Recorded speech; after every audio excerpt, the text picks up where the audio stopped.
Today's story is from the Mahabharata. It's about one possible explanation of how Krishna decided the outcome of the Mahabharata war by making a deal with Bhim's grandson Barbarik. When Barbarik showed up with his three supreme arrows that could destroy everything.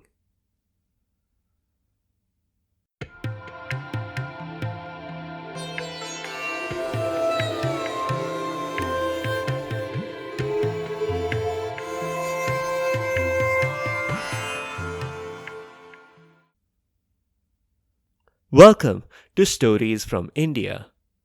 This is a podcast that will take you on a journey through the rich mythology, folklore, and history of the Indian subcontinent. I am Narada Muni, the celestial storyteller and the original Time Lord. With my ability to travel through space and time, I can bring you fascinating stories from the past, the present, and the future. From the epic tales of the Mahabharata and Ramayana to the folk tales of the Panchatantra and stories of Akbar Birbal and Tenali Raman, I have a story for every occasion.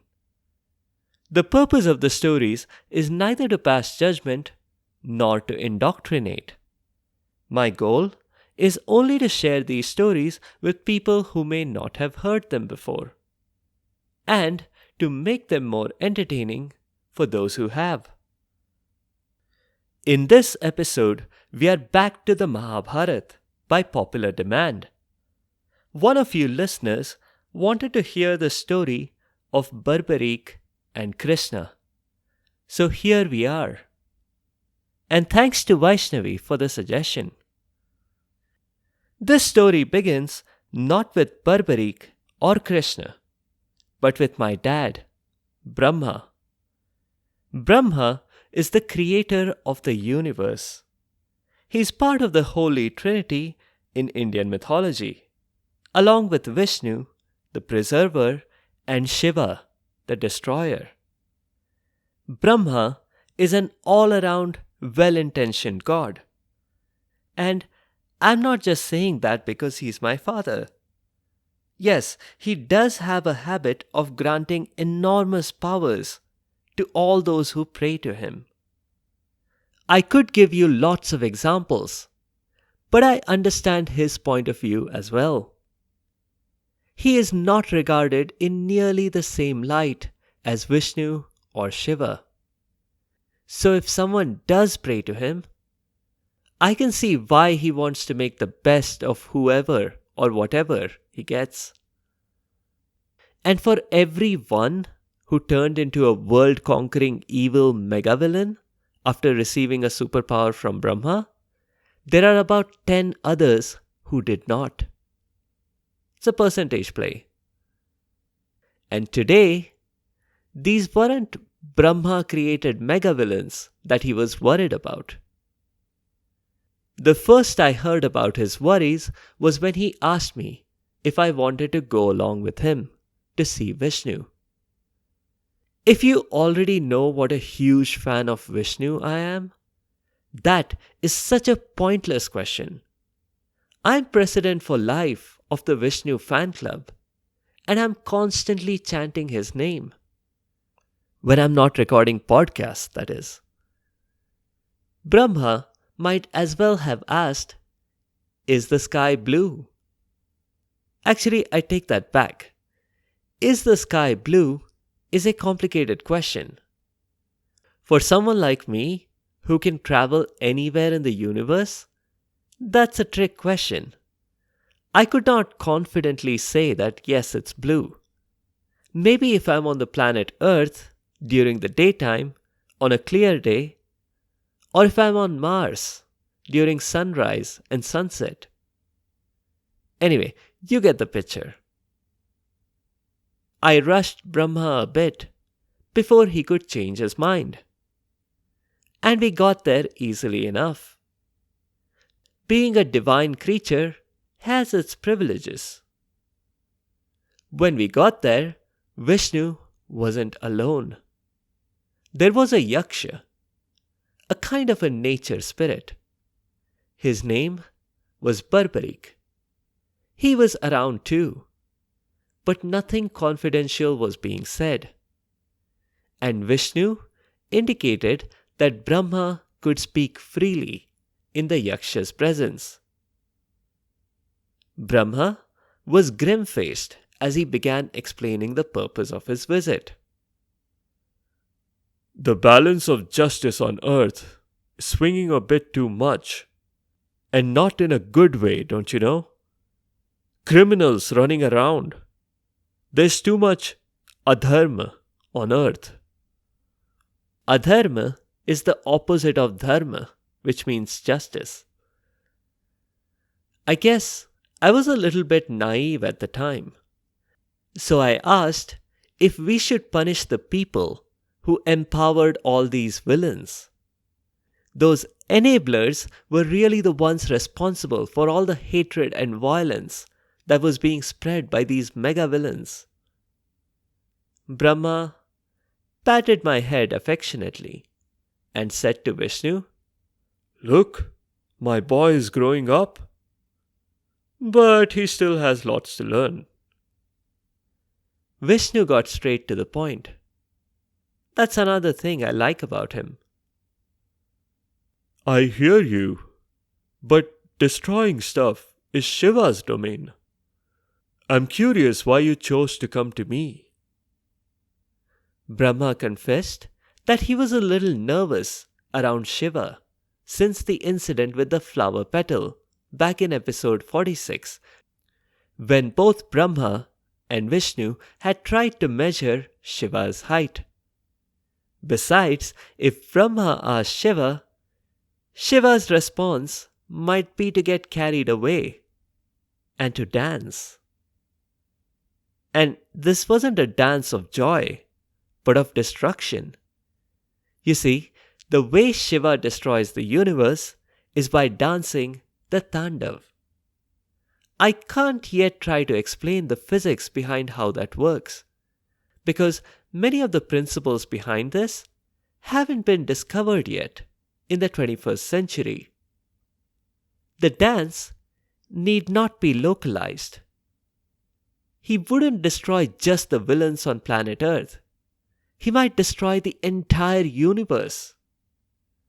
They were good people on Earth too, people worth preserving. The Yaksha, whose name was Barbarik, chimed in at this point. Why do you need Vishnu to solve this problem? It's like using a sledgehammer to crack open a peanut shell. I can do this in a jiffy myself. Just give me the word, and I've got it. And that remark, for some reason, infuriated my dad. He was talking to Vishnu, and he was asking for Vishnu's help. How dare the Yaksha interfere? Brahma cursed Barbarik right then. The Yaksha would be reborn on earth as a human, and what's more, Vishnu would be responsible for his death before he wiped out all the adharma. At this point, Vishnu revealed that he already knew about the problem, and he had a plan in place. Don't worry, I'm going to go down to earth myself, and I'll take care of this problem. And he did. Vishnu was born on earth as Krishna. For those of you with little or no familiarity with the Mahabharata, I have to give you a TLDR at this point. The heart of the Mahabharata is a disagreement between two sets of cousins, the Pandavas and the Kauravas. Each of them thought that they should be the ones in charge. That disagreement led to arguments, disputes, and assassination attempts. It led to exile and ultimately war. We have covered good chunks of this in earlier episodes, but the point at which we are jumping in today is the one where the cousins were headed for war. Krishna was involved and he was helping the Pandavas. He was cousins with the Pandavas, but more importantly, he was best buddies with Arjun, the middle of 5 Pandav children. But Krishna didn't completely sever ties with the Kauravas either. In fact, he helped both sides. He contributed his Narayan Sena or army to the Kauravas, and he himself drove Arjun's chariot. In the lead up to war, there were negotiations between both sides. Let's join the warriors at the negotiation table. It was evening, and again they had failed to reach any kind of an agreement. Krishna decided to change the mood a bit by doing a bit of a poll. He asked various members on each side how long it would take them to finish the war on their own. One person against all of their opponents. Bhishma, grandpa to the Pandavas and Kauravas, and uncle to the current king Dhritarashtra, said that it would take him 20 days. He would be fighting on the side of the Kauravas. That was because he had sworn loyalty to the throne, which was currently occupied by Dhritarashtra, the father of the Kauravas. Dhritarashtra said it would take him an eternity, seeing as he was blind and all that. Dronacharya, the professor who had taught both the Pandavas and the Kauravas, said that it might take him 25 days. He too was fighting on Duryodhan's side. Karna, who was the Kaurav's best friend, not to be outdone, said that it would take him 24 days. Karna, being Duryodhan's best friend, was a little bit of a twisted situation. You see, Karna was secretly a Pandav. And I don't mean a Pandav spy. Karna himself didn't know that he was a Pandav. He was abandoned by the Pandava's mother shortly after childbirth, and the circumstances in which he grew up and the politics he experienced led him to ally with the Kauravas. Normally, Karna's response might have prompted Arjun to say 23 days, but that's not what he did. He said truthfully that it would take him 28, seeing as how the Kaurav army was larger than the Pandav army. While this was going on, a stranger showed up. He had a bow with him and a quiver with only 3 arrows in it. The stranger said that it would take him a minute or maybe less. Everyone was shocked except Bhima, the second oldest Pandav. Bhima walked right up and ruffled the stranger's hair and explained to everyone that this was Barbarika, his grandson. And yes, Bhima's grandson wasn't just a namesake of the Barbarika at the start of the story. This was the Yaksha reborn. Barbarika, meanwhile, was trying his best to avoid being embarrassed. He was Bhima's grandson, but he didn't want to be treated like a kid.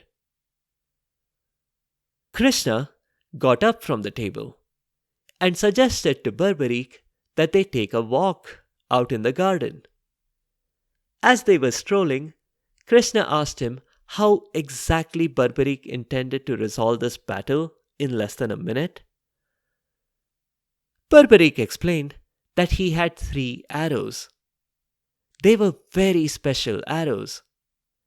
When he fired the first one, it would go mark all of the people to be destroyed. The second arrow would mark all the people who would not be harmed, and the third would do the actual destruction. Krishna replied, It seems to me your arrows are doing all the hard work for you. Also, it seems like the second arrow is completely useless. You can just have the third arrow destroy all the people that the first arrow marked. But that's besides the point. Can you show me how these arrows work? Barbarik was ready to demonstrate.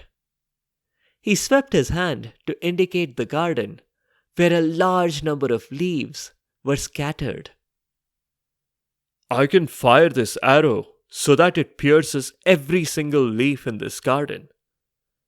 And with that, he took it out of the quiver and fired it. It went everywhere and did exactly what Barbarik said it would. Krishna had quickly placed his foot on one leaf to hide it, but the arrow's leaf-seeking capabilities were pretty strong, and it kept hovering over Krishna's foot. Barbarik, almost panicking, urged Krishna to move his foot, or the arrow might get impatient and pierce it. So Krishna moved his foot, and immediately the arrow went through the last leaf. Barbarik added that the demonstration should also have shown Krishna why the second arrow was necessary. If he had fired it, it would have marked Krishna as a non-target. Krishna at this point was quite convinced about the power of Barbarik's arrows. Now came the million-rupee question. Which side was Barbarik planning on joining? Barbarik replied that he was glad Krishna hadn't assumed he'd be with the Pandavas just because Bhima was his grandfather. I can't really make assumptions like that, Krishna said. Not when we have examples like Karna. What was that about Karna? Barbarik asked. But Krishna dismissed the question. Barbarik explained that he was here because he wanted to watch the whole build up to the war. He had also brought along a lot of popcorn for the fun of it. And when he would join the war, he would only do it in accordance with a promise he had made to his mother. He had told her that he would only fight on the weaker side. And at that moment, that meant the Pandavas. Krishna thought for a moment and explained the problem. It's not so simple. Think about it, Barbarik. What if you join the Pandavas? With your arrows, victory is assured in a minute. And that's a good thing, right? Asked Barbarik. No, Krishna replied. And I'm not just saying that because there's a lot more to come yet out of this epic. There's the Bhagavad Gita, for example, which I haven't passed on to Arjun yet. But that's not it. There's a logical problem with your strategy. Barbarik didn't get it. And what is that? I'm not sure I follow. So Krishna explained. It was true that the Pandavas were the weaker side in terms of numbers. But Barbarik's arrows made him a superpower, arguably the strongest warrior on the battlefield. Whichever side he joined would automatically become the more powerful one. The Pandavas plus Barbarik would become significantly more powerful than the Kauravas, and that meant he would break his promise to his mother. Barbarik finally understood. His mother had played a dirty trick on him to keep him away from battle, he imagined. This is terrible. I'm a warrior. I can't not be on the battlefield. But Krishna had a way. He said he'd think about it. Barbarik had a couple of sleepless nights, and then on the third day, a rishi came to him. A rishi is a scholar and a well respected repository of knowledge and skills. It was considered a warrior's duty to honor a rishi's slightest command. So when the rishi asked for Barbarik's head, Barbarik got out his sword and asked if the rishi would be kind enough to catch it in a bag the moment he sliced it off. But there was one thing that Barbarik asked for. He wanted to watch the Mahabharata war. The rishi assured him that he would, and Barbarik believed him. When the ghastly deed was done, the rishi, who was really Krishna in disguise, kept his promise. He attached the head to a basic life support system, the type you see in the Futurama series. Then he had everything placed on a nearby hill that would overlook the battlefield. This view is perfect, Barbarik's head said. I also don't feel any guilt about not being in the war. In fact, the only thing that didn't go according to Barbarik's plan was that he didn't eat any of the popcorn. Why would he need it? He had no digestive system. At the end of the war, spoiler alert, the Pandavas won. And they started arguing amongst themselves about who deserved credit for their victory. They each had some strong reasoning. The identities of the opponents they had taken out factored largely in their argument. Then someone had a suggestion. Barbarik's head had witnessed the whole war, from start to finish. Every arrow that was fired, every sword clash, every spear thrust.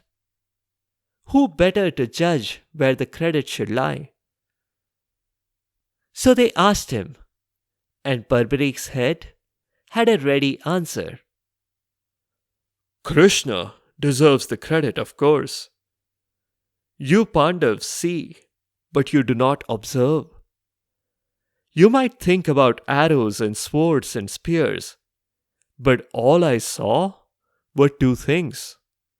One was the Sudarshan Chakra, which was Krishna's and also Vishnu's flying discus weapon. It went all over the battlefield. The second thing I saw was the goddess, Mahakali. She spread out her tongue all over the battlefield and consumed every one of the sinners. And so, that's the story of Barbarik. He was released off of life support and is back to being a yaksha again. I had some tea with him a few days ago, and he sends his regards to all of you listeners. A quick note on the show. In one version of the story, the interaction between Krishna's foot and Barbarik's arrow leaves Krishna vulnerable at that exact spot. And that weak spot plays a crucial part in Krishna's eventual demise. Check out the links in the show notes and on the site sfipodcast.com for previous Mahabharata episodes. Next time, we'll do a folk tale again. This one is from Nagaland and features magical fish transformations and a wedding between a human girl and a river, and a terrible outcome when some enthusiastic uncles and aunts misunderstand what is on the menu. Thank you all for the comments on social media and on Spotify's Q&A. I can't directly reply to the questions there, but I'll address them here on this show. Rez and Vamsi, thank you for the feedback on the episode. NM, yeah, I'm considering either doing the story of Ponniyin Selvan or covering the Chola, Chera, and Pandya rulers as part of an episode on history. There is a massive amount of material there, so it will take some time to organize. I appreciate your patience in the meantime. Samay, I'll get to the yoga episode shortly as well. If you have any other comments or suggestions, or if there are particular stories that you'd like to hear, please do let me know by leaving a comment or a review on the site sfipodcast.com, or tweet at sfipodcast, or reply to the questions on Spotify's Q&A. You can also find me on Instagram and Facebook. Be sure to subscribe to the show to get notified automatically of new episodes. A big thank you to each and every one of you for your continued support and your feedback. The music is from purpleplanet.com. That's purple-planet.com. Thank you for listening, and I'll see you next time.